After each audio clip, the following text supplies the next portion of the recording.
106 ka pamilya sa Urban Poor nagadawat og bag-ong balay, usa ka milestone para sa padayon asenso Osamis. Usa ka mas hayag nga kaugmaon ang nagpaabot sa 106 ka pamilya sa Urban Poor sa Dakbayan sa Osamis human sila formal nga nakadawat sa ilang bag-ong balay ato sa seremonyal nga turnover ug blessing ay pahigayon kagahapong adlaw. Ang maong kalihukan gipanguluhan ni Mayor Attorney Indy Waminal uban sa suporta sa tanang City Council members sa Dakbayan ug ni Gobernador Henry Sibilya Waminal ingon man ni Congressman Ando Waminal na nagpakita sa walay puas nga dedikasyon sa padayon asenso Osamis Administration sa pagpausbaw sa kinabuhi sa mga bisamisnon. Ang kiling nga inisyatibo nagpakita sa misyon sa administrasyon na maghatag og sustainable nga solusyon sa panimalay alang sa mga ubos nga sektor. Diin gipasigdahan ang gahom ug panaghiusa ug panagtinibangay tali sa tulo ka haligi sa asenso Misamis Occidental na si Gobernador Henry Waminal, Congressman Ando Waminal ug Mayor Indy Waminal. Nagsugod ang programa ni adtong tuig 2021 diin ang unang batch nga 36 ka balay gi-turnover ug gihatagan og tag 20 mil kada pamilya.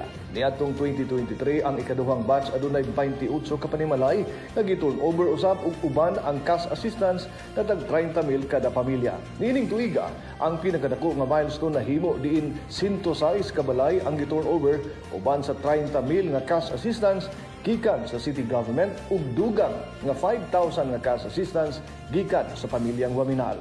Tungod sa inyong tubag ug hagit ni Congressman Ando Waminal nga suportahan ug dugangan ang lig-on nga mga leader sa probinsya, kini mao ang bunga para kaninyo.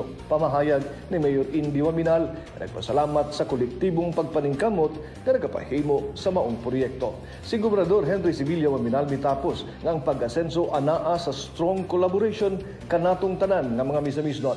Kini nga paningkamot dili lang para sa panimalay, apan para usab sa kalinaw ug gayuhan sa komunidad. Usa pa ka makapabag-o nga damgo nga pahibalo mao ang donasyon o konstruksyon sa usa ka community chapel nga ihatag sa personal nga kapasidad sa pamilyang Waminal. Ang maong chapel mag-alagad isip espiritual nga tambayanan sa mga benepisyaryo ug magpalig-on sa panaghinigalaay sulod sa maong housing area.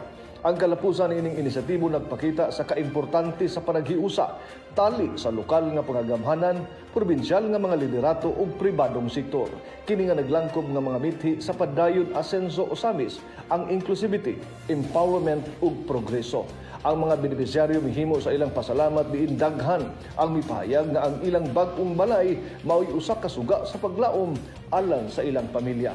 Ang benepisyaryo nga si Irene Tumarong Bation, 35 anyos ang panuigon ninyo ug adunay tulog anak, mipadayag nga dako kaayo iyang pasalamat sa Team Asenso kay ang iyang balay usa ka damgo nga natuman na. Ang turnover sa 106 ka balay usa ka makapadasig nga pahinumdum na ang dalan padulong sa kalambuan anaa sa kamot sa usa ka nagkahiusa nga komunidad. Uban sa padayong panaghiusa sa mga leader sa Dakbayan sa Osamis ug ang walay puas nga suporta gikan sa katawhan, ang pananaw sa padayon asenso Osamis anam-anam nga nagkahiusa sa realidad. Para sa Malindang Newsline, kini si Bal Cabrera, Asenso, Misamis Occidental.